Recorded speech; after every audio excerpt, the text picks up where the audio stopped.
السلام علیکم بابای حاجی. آیا از نگاه اسلام درست است که برای پیشگیری مردهای نامحرم از زنهای خانواده درهای دروازه ها را بعد از طلوع آفتاب محکم کنیم مثل قاعده های شهری در وقت نبودن مردهای خانه؟ البته بهترین صورت همین است که این برادر سوال کردن که گویم امروز گرگهای درنده زیادن، چشمهای زیناکار زیادن، امروز جسمهای فساد، جسمهایی که گویم امروز جامعه را رسوا میکردگی شخصیت ها وجود دارند. آیا اجازت هست که ما دروازه ها ما بسته کنیم تا که از این آفت و از این شرمندگی در امین باشیم؟ رخانه شفا فرما داروهای طبیعی را به شما پیشنهاد میکند. سامیون وان برای شخصانی که خراب هستند و میخواهند وزن گیرند. ام پلوس اپیمدیوم برای با قوت شدن، خوب کردن گردش خون، برای طولانی کردن همخوابگی. ماس پیگمنتو برای کسلی های پسریاز و سفید شوی پوست. بینداکس برای ریزانیدن کرم های معده و روده. مینوکسیدیل برای برآوردن ریش و موی سر. کرم فرانک برای دراز نمودن مهلت همخوابگی. ماسلا خیلبه برای ریزانیدن سنگ های گرده و تبابت آن. فات زورب برای کم کردن وزن زیادتی. السلام علیکم دوستان عزیز. آیا شما برای گذشتن از سرحد دشواری میکشید؟ مهلت حجت‌هایتان به آخر رسیده است؟ پس من برای شما خدمت رسانی شرکت نور محمد را پیشنهاد میکنم. با ماشین‌های نو و زمانوی، با باوری و اعتماد کامل توسط رانندگان مرد و زن شما را از منزل استقامتیتان تا خط سرحد برده برای عبور مرز مساعدت می نمایند. یادآور می شویم که اگر شما از نام شبکه حاجی میرزا مراجعت نمایید برایتان تخفیف ارائه کرده می شود. رقم ها برای تماس جمع 7 926 319 59 61. گرگهای درنده زیادن، چشمهای زیناکار زیادن، امروز جسمهای فساد، جسمهایی که گویم امروز جامعه را رسوا میکردگی شخصیت ها وجود دارند. آیا اجازت هست که ما دروازه ها ما بسته کنیم تا که از این آفت و از این شرمندگی در امین باشیم؟ البته اجازت است که هر یک مادر خواهری که شوهرش در خانه نباشد بهترین صورت همین است که دروازه‌اش بند کند، یعنی برای پیشگیری کردن از این گونه آفت ها و از این گونه شرمندگی ها. اگر برای کدام شخصیت لازم باشد میبینیم آدم نزدیک، برادر، خویش قومیت، اگر یعنی لازم باشد در آمدن اونها این حالت در دروازه را میکشویم و الا اگر در بسته هم که کنیم این جای گناهش نیست، بسیار نیک می شود و هیچ کدام ما هم حق نداریم که گوییم چرا دروازه تو بنده، چرا دروازه تو کشاده نیست. این در حقوق نداریم. ما هر کدام ما سردار در همون خانه خودمان هستیم و خانه دیگر کاری ما و شما نباشد.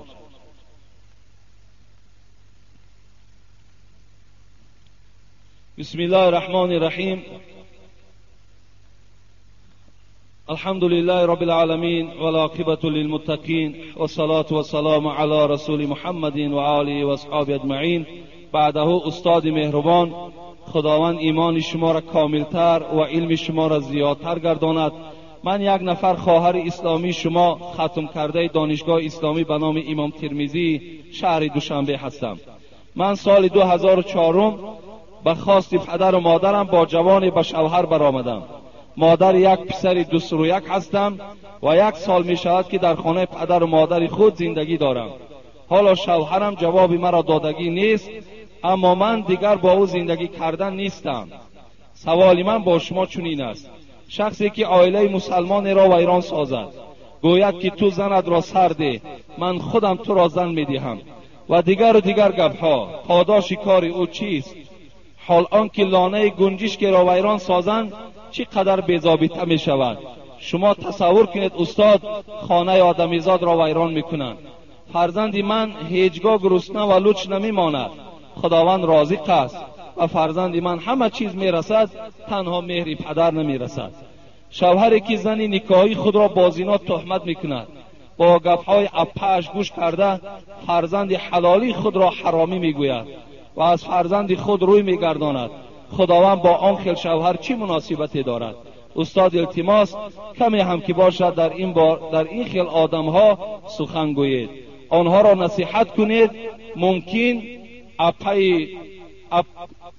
ممکن که یعنی من در بین زنهای مسلمان نشسته باشد و نصیحت‌های شما را شنیده خطاگی خود و دادرش را فهمد و حس مسلمانی در او بیدار گردد. و استاد شما در حق من دعا کنید، شاید که دعای شما و گوش پروردگار مهربان رسد و این چنین به فرزند من هم دعا دید که مثل شما فرزند صالح با علم و تقوا و با ایمان به وایه رسد برحمتک یا ارحم الراحمین. برادرای عزیزی که قرآن خونده نمیتونید با زبان عربی، اینا با ترجمه تاجیکی و همچنین با حرفای کریلیکی طرز خوندن قرآن. اینا بسم الله الرحمن الرحیم، به نام خداوند بخشنده و مهربان. هم زبان عربی قدی نویسه، هم با زبان کریلیکی طرز خوندنش، هم ترجمهش هست. انا اعطیناک الکوثر وصل لربک وانحر. این یکم آیت به درستی که ما تو را کوثر عطا کردیم. یکم آیت نیم انا اعطیناک الکوثر. هر یک آیاتی که میخونه ترجمهش هست، هم به زبان عربی نویسه، هم به زبان کریلیکی نویسه، هم ترجمهش به زبان تاجیکی است. السلام علیکم و رحمت الله و برکاته. استاد خانه آدمیزاد را ویران میکنند. فرزند من هیچگاه گرسنه و لوچ نمیماند، خداوند رازق است و فرزند من همه چیز میرسد، تنها مهر پدر نمیرسد. شوهری که زن نکاحی خود را با زنا تهمت میکند، با گپهای اپش گوش کرده فرزند حلالی خود را حرامی میگوید و از فرزند خود روی میگرداند، خداوند با آن خیل شوهر چی مناسبتی دارد؟ استاد التماس کمی هم که باشد در این خیل آدم ها سخن گویید، آنها را نصیحت کنید. ممکن که یعنی من در بین زنهای مسلمان نشسته باشد و نصیحت‌های شما را شنیده خطاگی خود و دادرش را فهمد و حس مسلمانی در او بیدار گردد. و استاد شما در حق من دعا کنید، شاید که دعای شما و گوش پروردگار مهربان رسد و این چنین به فرزند من هم دعا دید که مثل شما فرزند صالح با علم و تقوا و با ایمان به وایه رسد برحمتک یا ارحم الراحمین.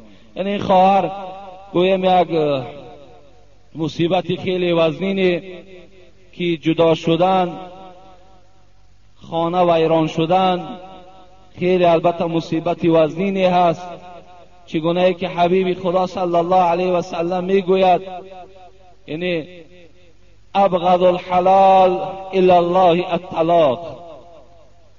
طلاق حلال است لیکن بدترین حلال ها در نزد پروردگار این طلاق است. یعنی چگونه که ما برای همه شما چندین بار گذاشتیم که این نشانه جوانمردی، این نشانه غیرت، این نشانه ایمانداری شما نیست که شما زنهاتان طلاق دهید، شما زنهاتان از خانه پیش کنید. یعنی فرزندها و زنهای شما آواره و به گویم مهر پدر دور از نصیحت و از تربیه شما دور می شود، این فقط و فقط به ضرر اسلام و به ضرر این جامعه ما و شما هست. هیچگاه دادرای عزیز و برادرای مهربان به طلاق هیچ وقت نزدیک نشوید.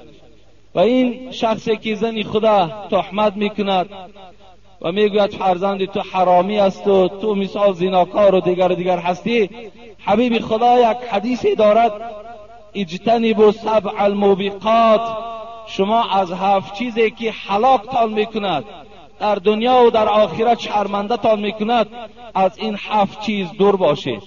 یکی از اونها چیز؟ حذف المحسنات المؤمنات الغافلات.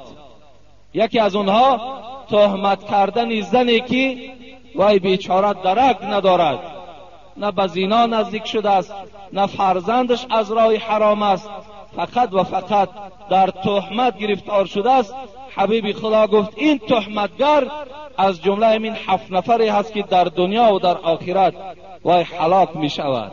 وای در پیشگاه پروردگارش برای این جنایتی صادر کردهش، برای این تهمتی کردگیش البته جواب می گوید.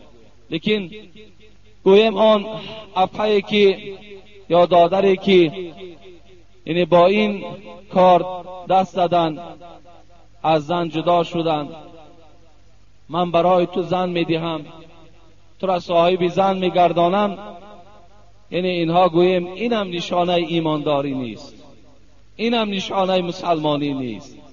مسلمان ها چگونه که من در جمعه گذشته برای شما کمی از مهربانی، کمی از اتفاقی مسلمان ها صحبت کردم، باور کنین این نشانه ایمانداری نیست. حبیب خدا میگوید لا یؤمن احدکم حتی یحب لاخی ما یحب لنفسه.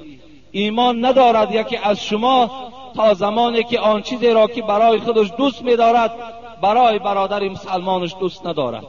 آیا همین اپایی که گوییم این دادر خدا خانه خراب کرد، خانه جدا کرد، آیا وی دوست می‌دارد که خواهر او را داماد اونها به این احوال اندازند؟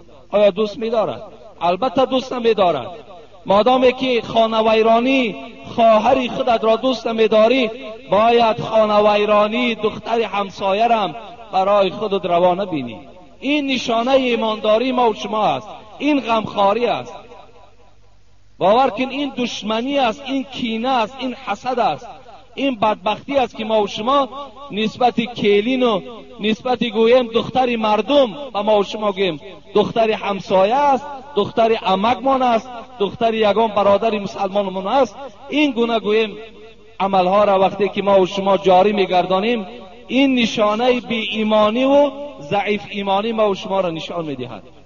بسیار نیک می شود که اگر همون اپا است، دادر است، وقتی اگر صحبت ما را شنود و حیات اینها را برقرار کند، و خدا قسم در نزد پروردگار اجر خیلی جزیل را، یعنی گویم بی نهایت یک اجر کلانی را برخوردار می شود. وقتی که با یک خانه را شما گویم که چیکار میکنین؟ باز پیوست میکنین. در اسلام دروغ گفتن حرام است، لیکن برای یک زندگی را برقرار کردن باور کنین حبیب خدا اجازت میده که دروغ گوید تا که زندگی یک زن و یک مرد یک جایه شود. حال آنکه خداوند ویل برای کاذبان، ویل برای دروغگویان خوانده است. دروغگو را حبیب خدا منافق گفته است، لیکن در حالت برقرار کردن یک زندگی اسلام رخصت میدهد که شما دروغ استفاده برید. برای همین اگر این خواهر است، این اپا است، اگر این زندگی را برقرار کند، انشاءالله در نزد خدا ثواب خیلی کلان میگیرد. السلام علیکم داملای محترم. ما زنها یک سوال داریم. همه میگوید که زنها را با مسجد آمدن درست نیست، یعنی با نماز جمعه. با این سوال جواب گویید. اگر امکانیت باشد برای زنها یک جای معین کنید. التماس خواهش زنها هست. یعنی این مسئله در اداره مفتیات حل شدگی بود. گویم یک گروه عالم های تاجیکستان یک جایه شدند و فرمان صادر کردند که یکی از آن فرمان ها این آمدن زن به نماز جمعه ناجایز است، گفتند مکروه است. یعنی در خانه پیشینش خواند. این یک گروه عالم های تاجیکستان فتوا دادگی هستند. از این خاطر یعنی ما گویم برای شما یگان جای آماده کردن ده شرایط هم نداریم و تا زمانی که باز این عالم ها اگر فتوای صادر نکنن برای آمدن زنها، باور کن از دست ما چیزی نمی آید. تا اگر همون عالم ها باز یک جایه نشده و باز زنها را دعوتی به جمعه نکنن، یعنی از دست من هیچ چیز نمی آید، هیچ چیز نمی آید. اگر چنده که امروز زنها احتیاج به شنیدن امر معروف دارند، احتیاج دارند. امروز اگر ما زنها را امر معروف کنیم، نهی منکر کنیم، انشاءالله باور کنیم خاندان تاجیک مثل یک گلدسته می شود. فرزندای ما و شما با زیادتر همین تاجیکستان را دوست می دارند. دخترای ما و شما دخترای با حیا می شود. اگر ما امکانیت داشته باشیم که زنها را نصیحت کنیم، زیرا که امر معروف فقط برای مرد نیست بلکه برای زنها هم هست. امر معروف باید زنها هم گوش کنند. لیکن امروز که مبادایی که گویم یعنی فتوا که صادر شدگی هست، ما هم تابع مفتیات هستیم، ما هم اجرا کننده فرمان همون گروه عالم ها هستیم. از این خاطر در این بابت من چیز بهر شما گفته نمیتوانم، هیچ چیز گفته هم نمیتوانم. فقط اگر در کجایی که شما میتوانید که اگر یک جمعیتی اگر وجود داشته باشد، ما میتونیم که بین شما رفته چیزی از سخن خدا و پیغمبر در بین شما رسانیم. الحال همین قدر گویم امکانیتش نزد من هست، دیگر از این زیاد من امکانیتی ندارم. السلام علیکم و رحمت الله و برکاته.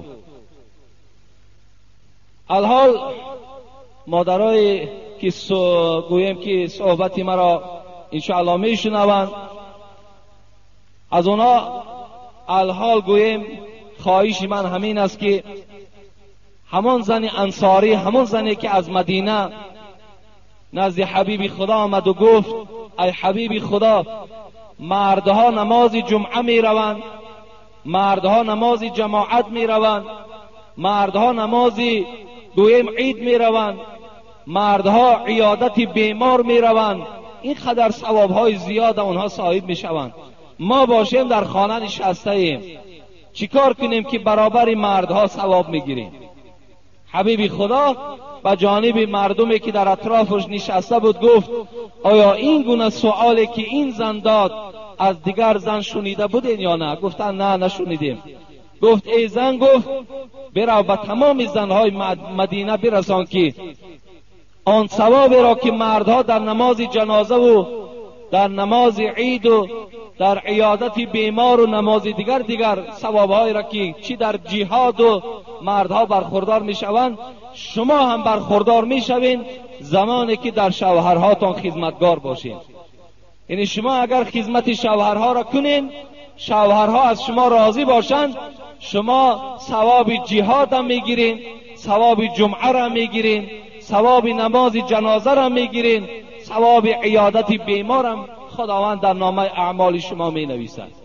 از این خاطر الحال که رخصت نیست، شما می توانید که با این عمل چند زنین انشاءالله برابر مردها ثواب می گیرید. السلام علیکم و رحمت الله و برکاته. حضرت داملا بعضی زنها برای که شوهرشان از پدر و مادر، اکه و دادر و خواهرشان روی گرداند، پیش یگان ملا رفته شوهرش را جادوگری می کند. آیا این زن و همان ملا در روز قیامت چه جزا داده می شود؟ با احترام، یکی از مخلصان اشهدی شما. این ملا نیست برادر عزیز، یعنی شما جادوگر گویید. یعنی وقتی زنها پیشی در ما و شما میگن ملاگیش کردن، نه ملاگی نه، بلکه شما گویید که جادوگریش کردن، سحرش کردن. ملاگی گفتن در شما غلط میکنید، نادرست میگویید.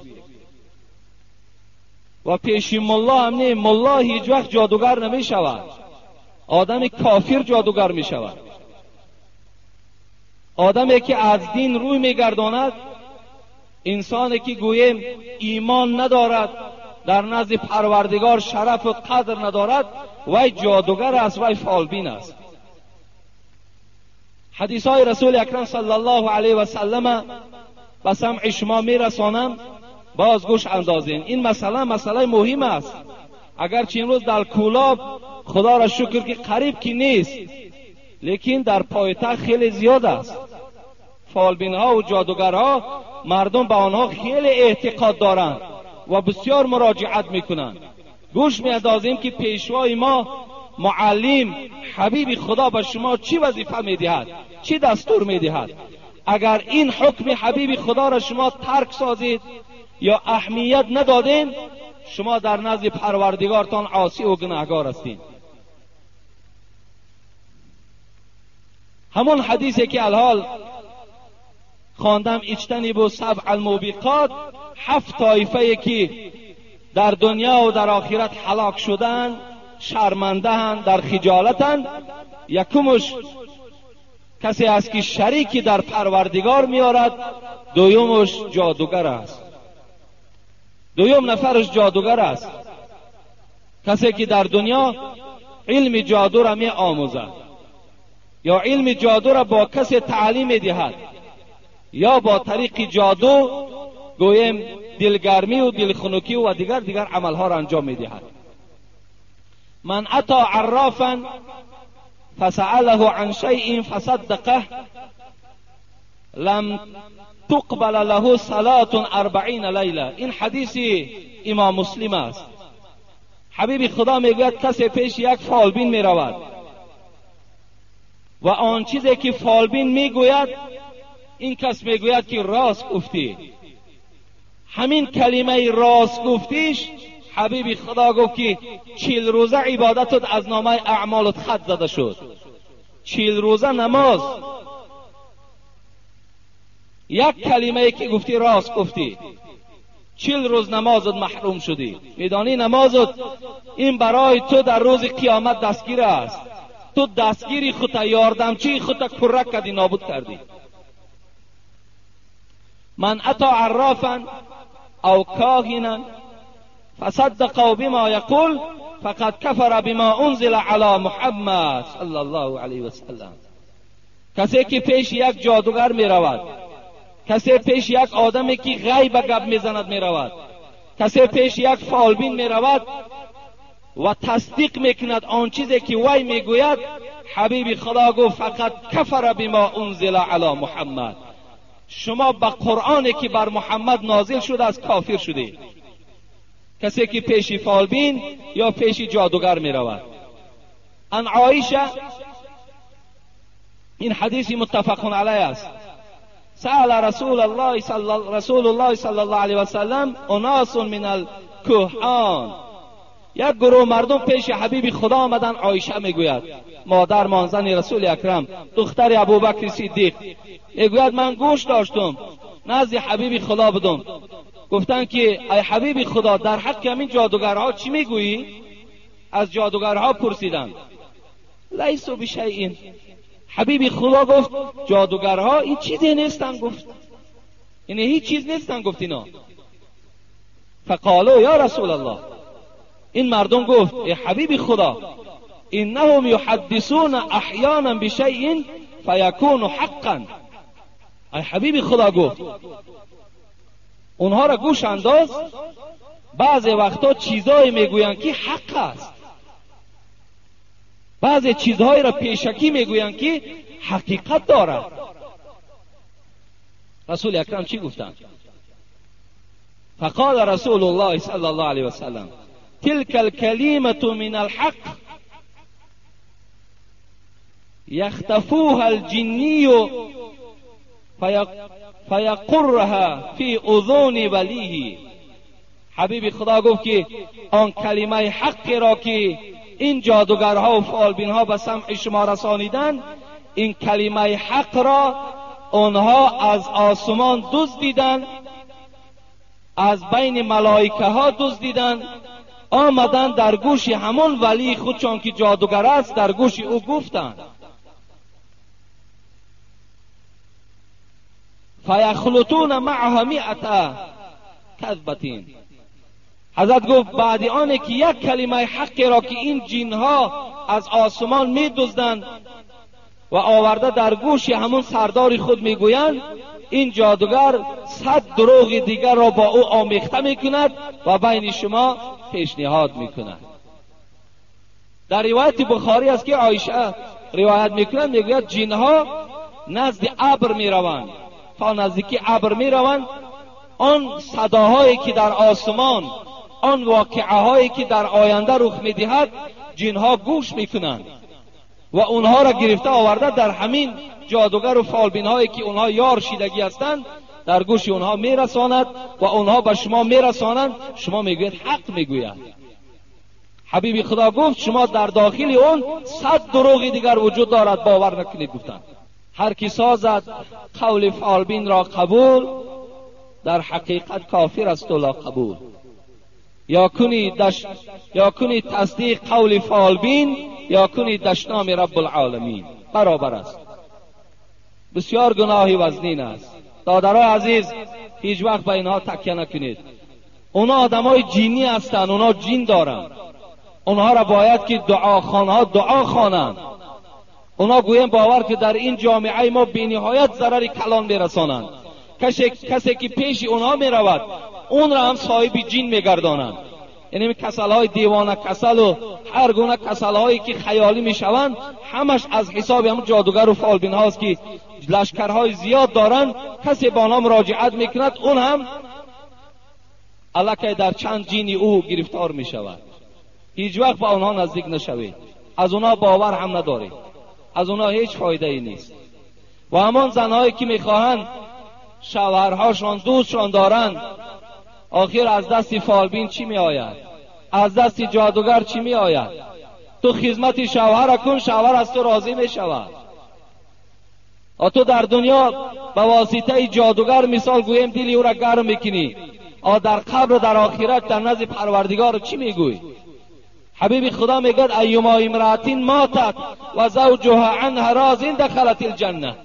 کدام زنی که از او شوهرش راضی باشد این زمان وی وارد جنت می شود. ای جادوگر و فالبین تو را جنت بردن نمیتواند کو.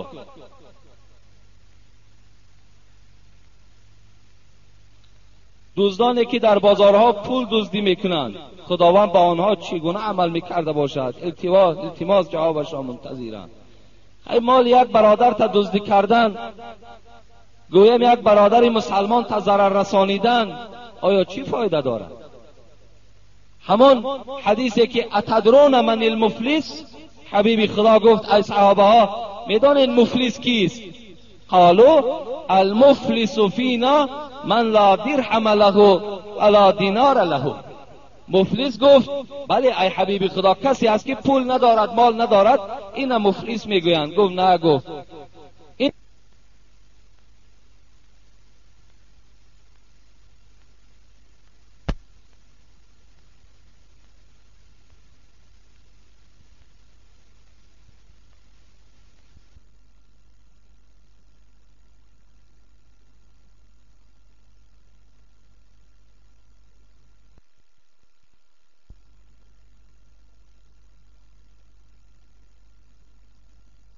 میگویند. گفت نه، گفت ان المفلس من امتی من یأتی یوم القیامت بالصلاة والصیام والزکات.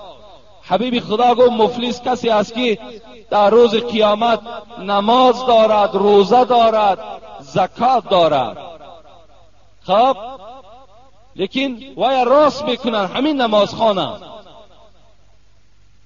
و یأتی قد شتم هذا.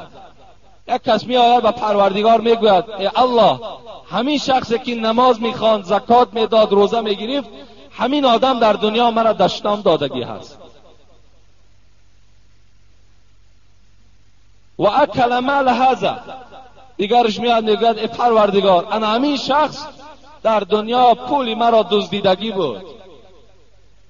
فیعطى هذا من حسناته و هذا من حسنات. اینجا چند گروه می آید. گروهی می آید که میگوید مرا در دنیا کشتگی است، گروهی می آید میگوید مرا در دنیا تهمت کردگی است و این گونه. الله در آخر چیکار میکند؟ از حسنات این آدمی نمازخوان و زکات دهنده حسنات چه میگیرد و در این انسانایی که در دنیا گویم جبر از دست این دیده بودن در دست اینها میدهد. وقتی که نیکی این آدم که تمام شد الله امر میکرد که باید دوزخ بره. یعنی انسانی که در دنیا اگر گوییم مال دزدی میکند، یک برادرش تهمت میکند، یک آدم در ظلم میکند، یقین داند که در روز قیامت از حسناتش گرفته میشود و با این شخصانی که در دنیا آزار داده بود داده میشود. السلام علیکم داملای شیرین سخن. من از شما خواهش میکنم که با این سوال ما جواب دهید. میگویند که اگر دستت سیخ زند یا اینکه در انگشتت ریسک باشد در دستت پول می آید. اینها در اسلام هستند یا نه؟ و باز میگویند که اگر پایت سیخ زند بر خانه‌ات مهمان می آید. اینا درست است یا نه؟ التماس با این سوال ما جواب دهید. ما یک گروه مخلصان شما اینا هستند. در مردم ما و شما دست سیخ میزند یا پای سیخ میزند مهمان می آید یا که دیگر، یا در ناخن‌های ما و شما یک سفیدی پیدا می شود، میگویند که این ریسک است. اینا خرافاتند. خرافات شاید شما ندانید خرافات چیست. خرافات، معنای خرافات چیست؟ گپی بیهوده. گپی بیهوده را خرافات میگویند، یا عقیده یا مفهومی که بی اساس است، هیچ پایه علمی ندارد، این خرافات میگویند. در ما و شما خرافات خیلی زیاد است، خیلی خیلی زیاد است. حتی در روز جمعه مثال زنها را غسل نکنید، یا اینکه خفاوه نکنید، یا در چایهامان یک شمه میبینند مهمان است فلان فلان گفته، اینا همه خرافات هستند. اینا در باور نکنید، همه این دروغ است. ان الله هو الرزاق ذو القوة المتین. الله میگوید من رزق میدهم. اگر همین ناخنت پوری سفیدی کی شود، اگر من رزقت ندهم این به این رزق پیدا نمی شود. این دروغ است. اینا معنا ندارد. اینا در هیچ وقت باور نکنید.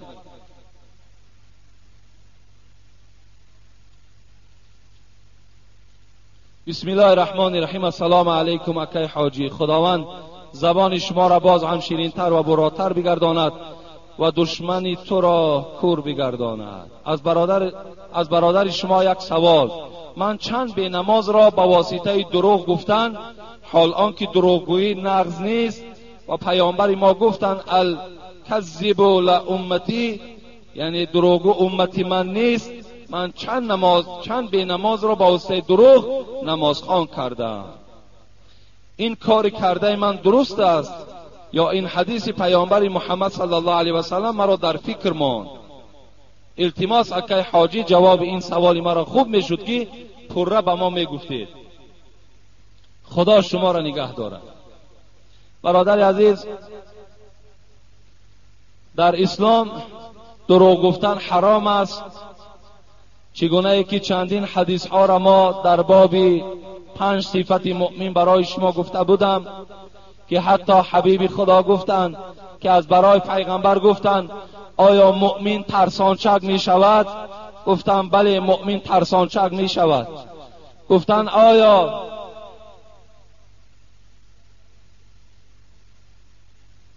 آیا مؤمن گفتند دروغگوی می شود؟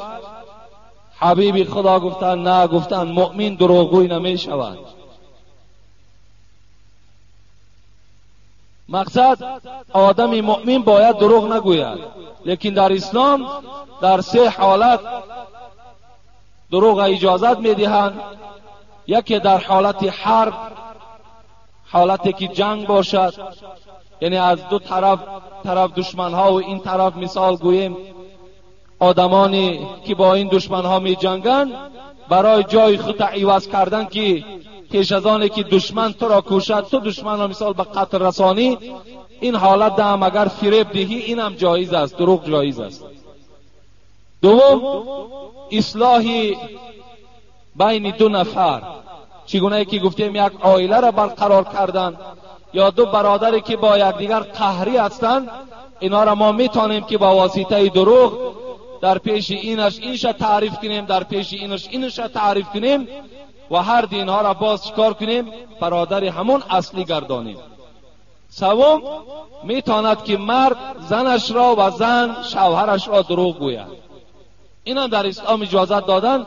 مثل که برای راضی کردن دل زن ما میتوانیم گوییم که مثال زنک پروا نکن، همین یک مدت پس یک چند مبلغ در دست من می آید، برای تو گوشوار تیلا و گردنبند تیلا خریده می دهم. برای دل همون زن به دست گرفتن اگر دروغ گویم اجازت است.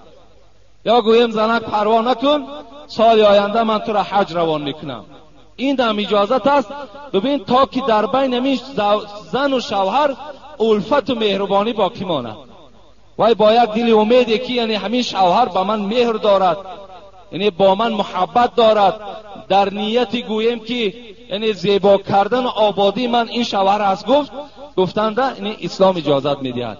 از این خاطر همین برادری که با دروغ نماز خوان شود، باور که این خیلی وزنین است.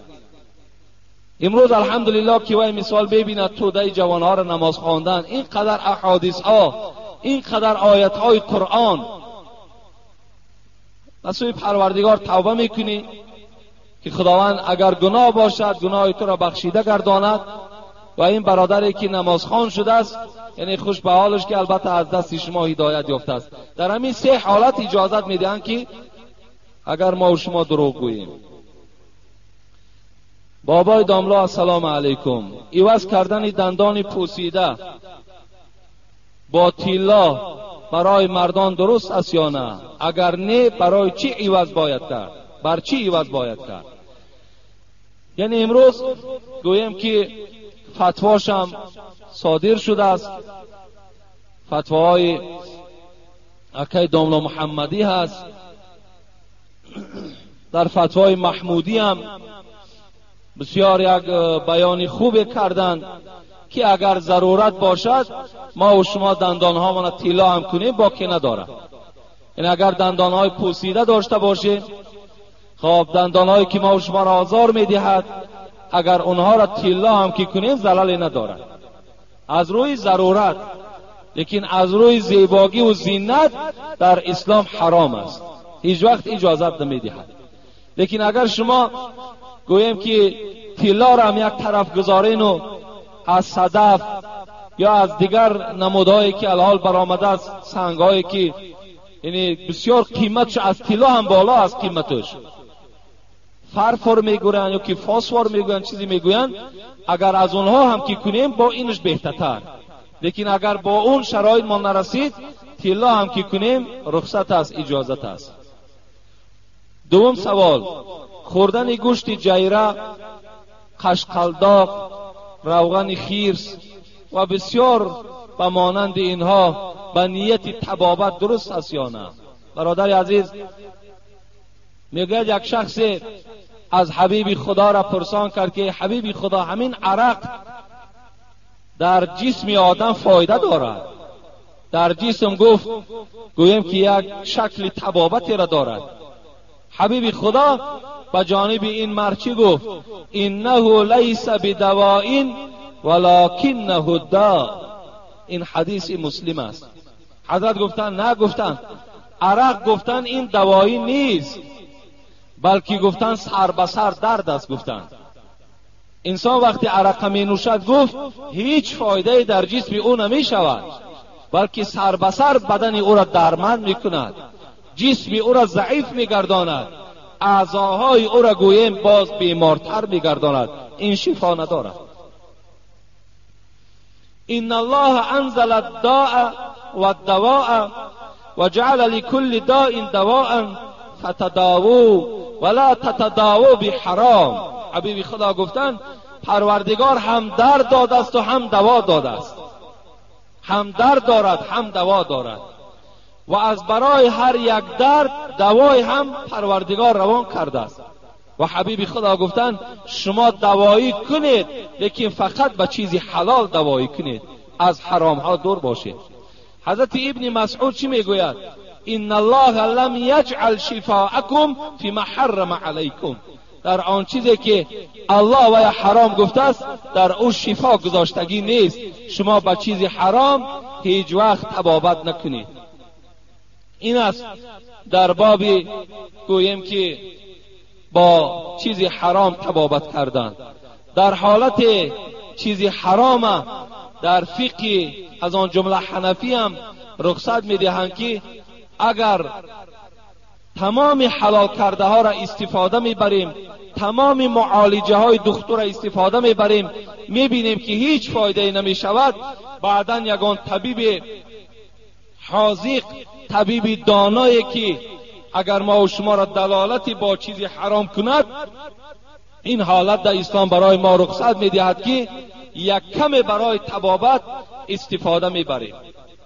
اگر وقتی که تمام حلال کرده ها را ما و شما استفاده بریم.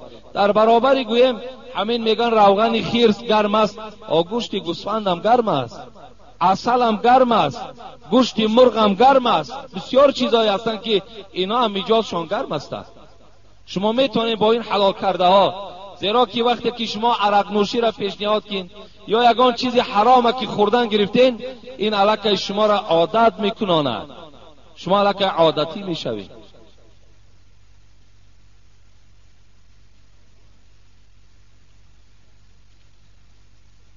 من گفتم مکتوب ها را خیلی کم نویسید، بسیار دراز می نویسند، تمام ترجمه شو می نویسند بعضیش.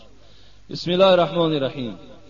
ز بسم الله بگشادم در راز، ثنای ذاتی بیچون کردم آغاز. السلام علیکم داملای شیرین سخن، ببخشید یگان میده وقتتان را گرفته، از شما یک دو جواب انیق را گرفتنی. من یک زن گناهگارم داملای شیرین سخن، کسیته های شما را قریب که همه اشان را گوش کردم و باز من بسیارتر کتاب های دررت الواعظین و قصص الانبیا را میخوانم. باز من این قدر گناه بسیار میکنم. داملای مهربان، شما درباره پدر و مادر و شوهر را چخیل باید حرمت کردن بسیار سخن گفتید. من باشم از خدا می ترسم که من شوهرم را نزد دیده یکدیگر را گرفتیم و پدر و مادرم را از برای این شوهر شده آنقدر حرمتم نمی کردم. من را حاضر که عذاب و در میان ما که یکدیگر فهمی نیست عذاب می دهد. من باشم سرسختی را گرفته در زبانم اقلا یک مراتبه نمی آید که از آنها بخشش پرسم. از پدر و مادرش ده برای خاطر شوهرش ده، شوهر احترام میکند، یکدیگر را نقض دیدن، خب و با پدر و مادر ملال شدن، حتی میگوید که زبانم نمیگردد که از پدر و مادرم بخشش طلب کنم، ولی شوهرم را چلی که گوید حرمت میکنم، اما او باشد از من ناراضگی همه وقت بیان میکند و این مخلص شما هست، اما با گفته هایتان نمی کند. با سخنهای قبیح دلم را سخت‌تر گردانیده است که من نماز 5 وقته را با غم و اندوه و گپ‌های ناراحت او خوانده فراموشم می آید. این باشد باز یک گناهی من است. وی باشد دختربازی کرده مرا پس میزند. من باشم دو چشم بینا، دو گوشی شنوا، شکرانه همه رساگی را دارایم و یک پسر هم دارم. وقتی که او بسیار از حد گپ‌های هرخیله میگوید ممکن گپش را میگردانم. چه جای دروغ؟ او مرا مجبور میکند که گپ گردانم. داملای شیرین بیان، از شما خواهش دارم دعای شما در نزد یزدان پاک قبول میگردد. در حق من دعای خیر کنید و من صبر جمیل دهد از شر شیطان ظالم، از بدیهای نفس اماره خدا مرا نگاه دارد. خب التجا دارم باز یک بار دیگر به من مصلحت دهید که من چخیل حرمت شوهرم را کنم. از خدا می ترسم که در قطار روسیاهان نباشم. من آنقدر دختری با صبر نبودم. از وقتی که کسیته ها را کشاده گوش کردم خیلی هم با صبر شدم. در آخر به شما گفتنی هستم که خداوند صف شما ها را زیاد بگرداند. یعنی البته حرمت شوهر برای هر یک زن فرض است، لیکن حرمت پدر و مادرم از همه ضرور است. این معنای را ندارد که خواهرای عزیز شما احترام شوهر را کنین و پدر و مادر از شما ملال باشند. اون چگونه زبان است که برای بخشش طلب کردن نزد پدر و مادر خودت کشاده نمی شود. این چگونه احترام شوهر است و این چگونه مخلص ما هست که زمانی که گوییم دختر بازی میکند، این مخلص ما هم نیست. مخلص ما شخصی است که پیروی آیات های قرآن و پیروی احادیث های رسول اکرم است. این ما مخلص هم نمیگوییم، این مخلص ما هم نیست. ما گویم از مخلصی این گونه شخصا را خط میزنیم، این مخلص ما نیست. مخلص ما کسی است که آن چیزی که ما پیشنهاد میکنیم با وی عمل کننده باشد.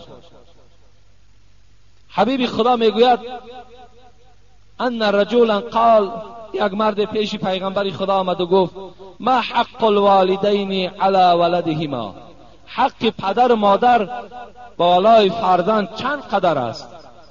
اندازش معین که ای حبیبی خدا. قال هما جنتک و نارک، این حدیث ابن ماجه است. گفت ای مرد، گفت همین قدردان که پدر و مادر دوزخ و بهشت توست، همین قدر بدان. گفت حقشان این قدر بلند است که جنت هم وابسته به پدر و مادرت است، دوزخ هم وابسته به پدر و مادرت است. اگر پدر و مادر از تو راضی باشد تو وارد جنت میشوی، اگر پدر و مادر از تو ناخشنود باشد هیچ وقت تو گفت وارد جنت نمیشوی. برای همین این خواهر عزیز باید که از پدر و مادر گویم بخشش طلب کند و خدمت پدر و مادر انجام دهد تا که این بهشتی که الله برای وعده دارد با نصیب شود. اینجا حدیث های زیاد در این باب وجود دارد. حتی جوانی آمد گفت ای رسول اکرم میخواهم که جهاد کنم بزیدی و مقابل دشمنای خدا، چی میگوی؟ گفت احی ابواک، پدر و مادر زنده است؟ گفت بله پدر و مادرم زنده است. ففیه مفجاهی، حبیبی خدا گفت رو خدمت هم پدر و مادر کن، اینم جهاد در راه پروردگار است. بین حکم جهاد بینین و قدر پدر و مادر را نظر کنید. برای همین هر یک جوانی که امروز اگر ملال باشین، پدر و مادر از شما ناراضی باشد، شما اینجا آمده جمعه خوانین، شما اگر عالمی اگر گوییم آسمانی که شوین، در نزد خدا شما هیچ قدر و منزلت ندارید تا زمانی که اگر پدر و مادرتون راضی نمیگردانید. سلام داملای عزیز حاجی میرزا، ما یک گروه بچه ها از شهر دوشنبه، ما در بازار سخاوت سودا میکنیم. الان این بچه ها در همینجا اشتراک داشتند، این سوالا بر ما دادن که تعجیلا جواب گردانید. ما را میگویند که این خیل نماز نخوانیم، دست ها زیر ناف نگیریم. ما چی خیل نماز خوانیم که مذهب امام اعظم تنقید میکنند؟ در حق ما بچه ها دعا کنید. خدای مهربان شما را عمر دراز و در هر قدم هاتون خدای مهربان حسنات نصیب بگرداند. این سوال در اینجا چند تا هست؟ 3-4 سوال است فقط در همین باب که یک گروه جوان ها ما را میگویند که زیر ناف دست هاتون نگیرید و اونها به حضرت امام ابو حنیفه هر سخنهای قبیح میگویند. برادرای عزیز، من عصبانی نمیشوم، من گویم که باید از روی تعصب به شما جواب نمیگردانم، لیکن این قدر میگویم که المسلم اخو المسلم، مسلمان برادر مسلمان است، لا یظلموه ولا یحقروه. مسلمان باید برادرش تحقیر نکند، مسلمان باید برادرش در دروغ نگوید، مسلمان باید مسلمان را در یک دشمن تسلیم نکند، مسلمان باید نسبت یک برادر حسد نداشته باشد، مسلمان باید نسبت یک برادرش کینه نداشته باشد. راستی بار من چی گویم به آن شخصانی که چگونه زبان کشاده می شود و حضرت امام ابو حنیفه را ما و شما تنقید میکنیم؟ باور کنین آیا همین کدام شما را خوش می آید که نسبت حضرت امام ابو حنیفه که امروز اکثر دنیا پیرو مذهب امام ابو حنیفه هستند، چگونه همین زبان کشاده می شود ما و شما حضرت امام ابو حنیفه را تنقید میکنیم؟ آیا حقوق داریم؟ همینده نداریم حقوق، هیچگاه حقوق نداریم. باور که همون جوانایی که برادر عزیز ابو حنیفه را تنقید میکنند همونها خودشان گمراه هستند، خودشان به عقل هستند، خودشان باور کنین اونها سلفی نیستند، اونها گمراه هستند. نگذارین برادرای عزیز، نگذارین که اونها در پیش شما این امامی که دنیا و اعتراف میکند میشناسد اونها تنقید کنند. شما اگر گوش اندازین در گوش کردنش گناهکار میشین، به خدا قسم. گوش کردنش ده وقتی یک آدمی عادی را گوییم، یک برادری که تماما سواد ندارد، خط ندارد، وقتی شما غیبت میکنید گناهکار میشوید. پس یک امامی که گوییم مجتهد است، اینقدر گوییم کتاب ها و مسئله ها را برای ما و شما کتابت کردن، چگونه در غیبت او ما و شما گناهکار نمیشیم؟ محترم اکای حاجی میرزا، یک نفر مخلص شما از ناحیه کلخازآباد، زبیدالله، اینم الحال آمده است، سوالای تعجیلی به دست جوابشان میگردانیم. احترامانه از شما خواهش میکنم با این سوالی من جواب کنید. یک شخص یک پیاله عرق نوشید و از هوش بیگانه نشده باشد، نماز خواندن او درست است یا نه؟ برادر عزیز، میتونیم ما سوره مؤمنون تلاوت کنیم. قد افلح المؤمنون الذين هم فی صلاتهم خاشعون. الله میگوید همان مؤمن نجات یافتی اگر در نمازش خاشع باشد، در نمازش شکست دل باشد، در نمازش حضور دل داشته باشد. وقتی تو حرام کرده پروردگار را میخوری، باز بالای جای نماز میبرایی، آیا در کجاست همون حضور دل؟ در کجاست همون خدا ترسی؟ کجاست؟ آخر آدم نماز میخواند که از خدا میترسد. ما 5 صفت مؤمنه از سوره انفال برای شما تعلیق کردیم. یکمش چی بود؟ انما المؤمنون الذين اذا ذکر الله وجلت قلوبهم. هر وقتایی که یاد پروردگار در پیش اونها کرده شود، دلهای اونها ترسان باشد. از الله باید ترسان باشد. کجاست همون ترسی تو؟ کجاست همون نشانه مؤمنی تو؟ البته این نماز مثل همون حجی که آدم از پول حرام می رود حج میکند، حجش قبول، لیکن از ثواب حج محروم است و هیچ ثوابی نمیگیرد. اگرچه این نماز فقهای ما و شما اگر درست هم که گویند، لیکن هیچ ثوابی ندارد. زیرا طلب الحلال فریضه علی کل مسلم است. حلال طلب کردنش به ذمه همه مسلمان چی است؟ فرض است که ما و شما از وجه حلال و لقمه حلال خوریم. در این جسمی که حرام کرده پروردگار را راه دادیم، حضرت ابوبکر صدیق چی گفت؟ گفت که از حبیب خدا حدیث را شنیدم، کل جسد نبت من الحرام فالنار اولا به. هر جسدی که در او حرام کرده پروردگار در آمد، این جسد روز قیامت عذاب خواهد کشید. برای همین از عذاب پروردگار دور باش. این گونه نماز هم نیست باور کنید. گفتی شاعر نماز کسری صدق و صفا نیست اگر در کعبه بگذاری روا نیست. اگر نماز از ترس خدا نباشد، نمازی که برای رضاگی خدا نباشد، این نماز اگر در کعبه که بخوانی نمازت نماز نمی شود. حرام خورده سه نماز خوانده سه، زنا کرده سه نماز خوانده سه، دزدی کرده سه نماز خوانده سه. این آخه مسخره کردن در اسلام می شود. دوم، یک شخص ناز کشید و طهارت نکردن نماز خواندن او درست است یا نه؟ همین نازکش کی تعریف کرده است؟ کجاست اما آدمی که همین ناز تعریف میکنه؟ حبیب خدا میگه کفا بالمرء اثما ان یضع من یقود.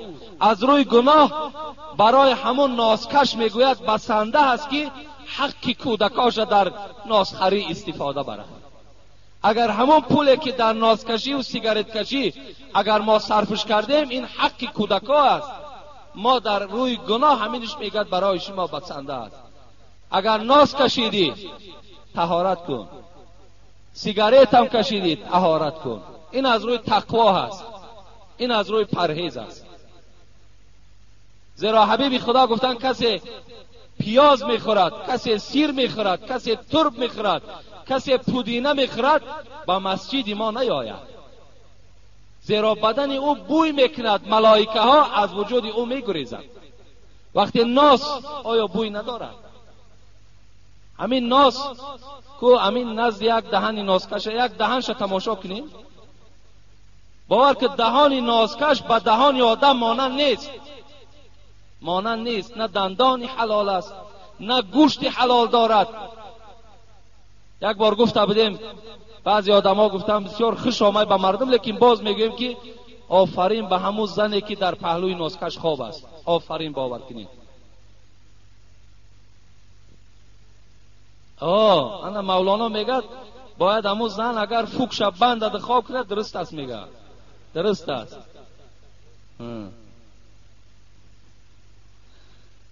خب سوم، جوانان و یک قسم آدمان حاضره با لباس آستین کلته و سریلیج نماز میخوانند. این درست است یا نه؟ با احترام مهمان شما زبیدالله. این برادر ما الکی در اینجا مهمان بوده است، خدای مهربان در هر قدمش حسنات بنویسد. سریلوچ و آستین کلته در مذهب حضرت امام ابو حنیفه گویم کراهیت میگویند و خواندن سریلوچ و آستین کلته را. لیکن اگر ضرورت باشد باکی ندارد. اگر ضرورت باشد، اما و حصر رأسی که عباره مختصر است که این هم در اداره مفتیات همون یک گروه عالم ها یک جایه شدن و درباره سریلیچ و آستین کلته هم همونجا فتوا برآورده بودند که این از مذهب امام ابو حنیفه نیست. برای همین و حصر رأسی میگوید، یعنی سریلوچ نماز خواندن مکروه میگوید الا تذللا، مگر که از روی ضرورت. یعنی شخصی است که اداره نشین است، کارگر است، میآید سریلیچ یا آستین کلته نماز میخواند، اون ما حق نداریم که با اونها مثال سیاست کنیم و اونها را از سریلیچ و آستین کلته منع کنیم وقتی که ضرورت باشد. برای همین یک مراجعت دیگر دارم، این است که اگر امروز جوانایی که به مسجد میآیند خوب میشود که اولا همون یک عرقچینی که هست همون در جیبه هاتون جا کنین. از این قدر ملامت و از این قدر گپی مثال بلند شنیدن و از این قدر کشاکشی که در اطراف همین مسئله هست، بهترین صورت چمینه در همون جیباتون جا کنین. همین مسجد که در آمدید بالای سرت بکشش نماز خواندن بگیر. دیگر نه پهلوگیر ملامتت میکند، نه کسی به طرف تو نظر میکند، نه کسی گویم ملا امام دیگر مثال گویم که مورد بحث و محاکمه قرار میدهد. بسیار خوب میشود جوانای عزیز، اون قدر کاری وزنی نیست، اون قدر مشکلات هم ندارد. من یک عرقچین بالای سرت میمانده، برآمدی از سرت بگیر، رفتن بگیر باز. خب و آخر دعوانا ان الحمد لله رب العالمین. اینجا خیلی باز سوالهای مهم و ضروری باقی مانده بود. انشاءالله اگر میبینیم جمعه آینده اگر شود سوال جواب نشود، از همه اینجا برادرای مهمان آمدگی بودند، از ما بسیار خواهش کردند که در باب صبر در مصیبت و صبر از معصیت صحبت کنید که بسیار برای ما مهم است. گفته صبر در مصیبت و صبر از معصیت، این هم خیلی موضوع خوبی هست، موضوع لازمه هست. اگر خدا خواهد کوشش میکنیم که تا جمعه دیگر اگر تیار شویم این موضوع را پیشنهاد میکنیم، این موضوع را صحبت میکنیم. و الا اگر تیار نشدیم سوالای زیاد است، انشاءالله باز سوال جواب میکنیم. در مسئله سریلوچ و آستین کلته فقط پدرای عزیز و بعض برادرها سختگیری سخت نکنید، بسیار سختگیری بد نکنید. اگر میبینیم بعضی جوانها هستن آمدن به مسجد، انشاءالله همون مسجد سریلیچ آمد، همون مسجد که در آمد همونجا ملا امام دارد، موعظه دارد، آهسته آهسته این جوان صاحب تاقی هم میکند، صاحب آستین دراز هم میکند. فقط سراسیمه نشوید، فقط درو ما و شما گویم جنجال و بحث و مناظره و دیگر از مسجد بیرون شو و این چی کار است گفته و دیگر یعنی همون قباحت و همین سخنهای بد و درشت استفاده نبریم.